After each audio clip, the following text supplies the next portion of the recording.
America के राष्ट्रपति Donald Trump ने एप्पल से भारत में आईफोन का उत्पादन बंद करने को कहा है। यहां तक कि उन्होंने भारत में बने आईफोन पर अमेरिका में 25% टैरिफ लगाने की भी धमकी दी है। लेकिन एप्पल के लिए ऐसा करना संभव नहीं है। कंपनी ने भारतीय स्मार्टफोन बाजार में एक बड़ा उलटफेर किया है। जी हाँ, क्या वो उलटफेर है, चलिए जानते हैं इस वीडियो में। नमस्कार, मैं हूं संध्या बिष्ट और आप देख रहे हैं the economic times Hindi.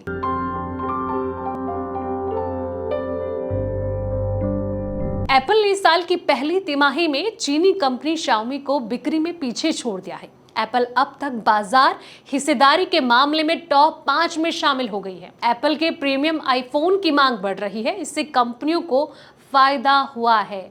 Xiaomi के लिए यह गिरावट जो है वो अप्रत्याशित है। कुछ साल पहले तक शाओमी का भारतीय बाजार पर जो था वो दबदबा देखने को मिला था।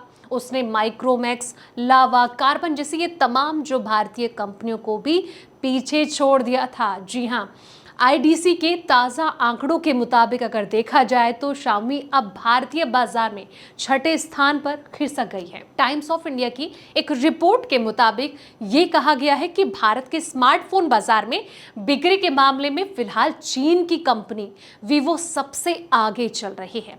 उसके बाद जो है वो सैमसंग हो गया, ओप्पो हो गया, रियलमी और एप्पल का नंबर आता है। सैमसंग की बिक्री स्थिर रही है। वीवो और ओप्पो ने बाजार में अपनी हिस्सेदारी जो है वो बढ़ाई है। लगभग सभी कंपनियों ने शाओमी की जो कीमत पर कहीं ना कहीं विस्तार किया है। एप्पल की अगर बात की जाए तो एप्पल की सफलता का कारण भारत में उसकी आक्रामक बिक्री रणनीति है। इसमें आकर्षक फाइनेंस स्कीम की भी शामिल है। रिसर्च फर्म आईडीसी का ये कहना है कि एप्पल पर नजर रखनी चाहिए।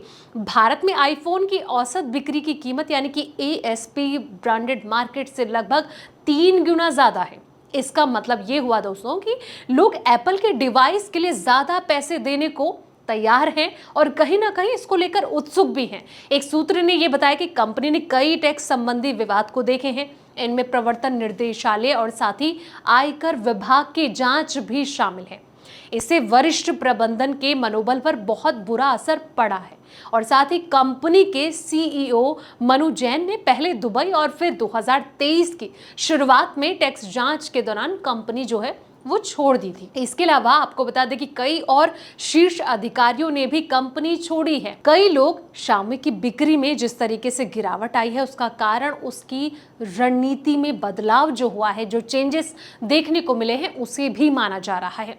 कंपनी को जोर अब प्रीमियम कैटेगरी पर है। सूत्रों का यह कहना है कि रणनीति विफल रही है और कंपनी के उत्पाद कई श्रेणियों में महंगे हो गए हैं। कंपनी ने अपनी मुख्य ऑनलाइन बिक्री में भी पकड़ खो दी है। इसके अलावा अगर देखा जाए तो ऑफलाइन में भी कंपनी जो है वो कमजोर हुई है। अब जिस तरीके से एक बड़ा दांव चीन लगाने की सोच रहा है, देखना होगा कि आगे की क्या स्थिति नजर आती है। इस वीडियो में फिलहाल इतना ही। जानकारी भरे ऐसे ही तमाम वीडियोस के लिए आप देखते रहें द इकोनॉमिक टाइम्स हिंदी।